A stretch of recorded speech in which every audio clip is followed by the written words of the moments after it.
नमस्कार मित्र. आज तुमच्यासाठी मी काही सादर करणार नाही.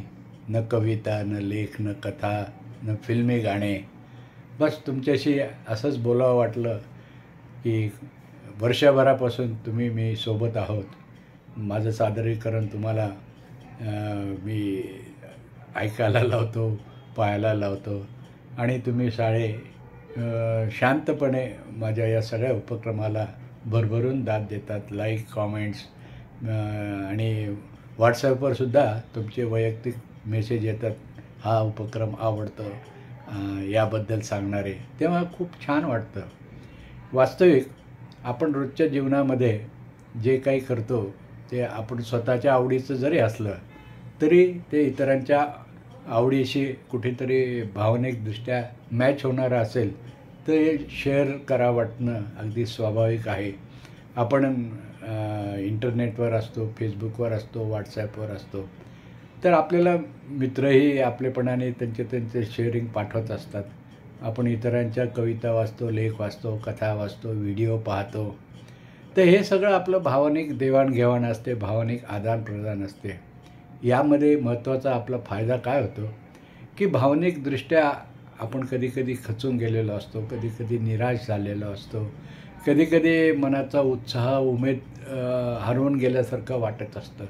तर अशा या संकटकाळी, अशा या कठीण प्रसंगी आपल्याला आपले मित्र आणि आपले मित्रवत असणारी पुस्तकं किंवा या इंटरनेटच्या माध्यमातील उपलब्ध असलेलं आपलं सगळं वाचन माध्यमं, लेखन माध्यमं, अशाशी जेव्हा आपला संपर्क येतो तेव्हा खरोखरच आपलं जग आपल्या मनाच्या कक्षेच्या बाहेर जेव्हा डोकावून पाहतं तेव्हा खरंच आपल्याला कितीतरी नव्या नव्या गोष्टी ऐकायला मिळतात, पाहायला मिळतात.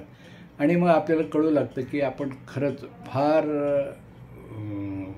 मर्यादेमध्ये किंवा आपलं जग अतिशय छोटं करून त्यातच रमलेलो असतो. पण असं करत राहिलं तर मग आपल्यावर अशा विविध भावना ज्या वाईट परिणाम करू शकतात अशांचा पगडा असू शकतो. त्यामुळं हे सगळं झुगारून द्यायचं, म्हणजे दूर सारत आपलं मन जास्तीत जास्त कसं एंगेज राहील अनेक गोष्टीमध्ये.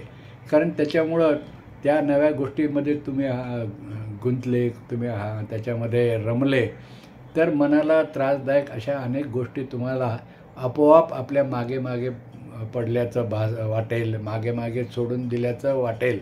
आणि मग ही नवी भावना मग आपल्याला नक्कीच खूप उमेद देत असते आणि खूप आनंद देत असते.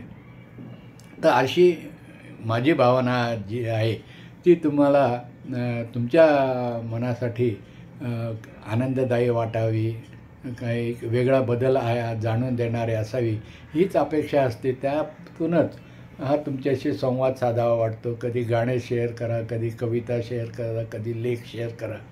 यामध्ये सगळं प्रतिबिंब कशाचं असतं तर तुमच्या आमच्या भावजीवनाचंच प्रतिबिंब असतो. काल्पनिक काहीही नाही या सगळ्या आपल्या लेखनामध्ये म्हणा, कवितेमध्ये म्हणा, किंवा आपण जुन्या काळातील फिल्मी गाण्यांच्या आठवणी करतो. ती फिल्मी गाणीसुद्धा आपल्या जीवनाशी, आपल्या भावनेशी किती निगडीत आहेत हे प्रत्येकाने ते गाणे आठवून आपण त्याच्यामध्ये कितीतरी वेळ रमत असतो.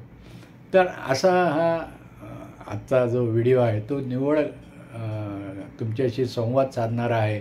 यामध्ये काही शेअर करण्याचं म्हणजे मुद्दाम टाळलं की माझ्या मनात काय आहे. या उपक्रमाच्या निमित्ताने 1 वर्षभर मी सोबत आहोत. तर त्याच्यातून मला काय वाटतं हेच सांगण्याचा उद्देश आजच्या या एपिसोडमध्ये आहे की खूप आनंद, खूप समाधान आणि सगळ्यांशी एक भावनिक सेतुबंध किंवा ज्याला डायलॉग पूल असं आपण म्हणू की तो साधला जातो आणि खूप छान वाटतं. खरंच तुमच्या मोठ्या मनाचं कितीही मी कौतुक केलं तरी ते कमीच आहे आणि तुमचे किती आभार मानले तरी ते कमीच आहेत.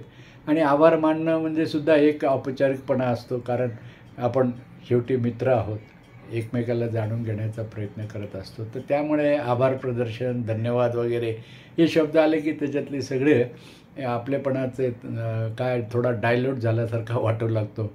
म्हणून मी सदैव तुमच्या ऋणामध्ये राहायला पसंत करतो आणि यापुढेही असंच तुमच्याशी संवाद साधेल. कारण आपल्या चॅनलचं नावच आहे गप्पा गोष्टी आणि गाणी. गाणी पण आहेत, गोष्टी लेख कथा कविता यामधून गोष्टी पण आहेत जीवनविषयकच्या. आणि गप्पाला तर विषय किती गप्पा करायच्या म्हटलं तरी विषय अपुरे पडतात. शेवटी आपलेपणा हा आपल्यातील कॉमन धागा आहे आपलेपणाचा, मैत्रीचा आणि या नात्यांचा. हा आजचा संवाद एपिसोड कसा वाटला जरूर अभिप्राय द्या, कमेंट्स द्या.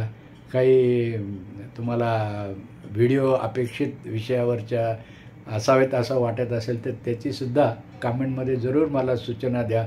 मी तो व्हिडिओ करण्याचा नक्की प्रयत्न करेल.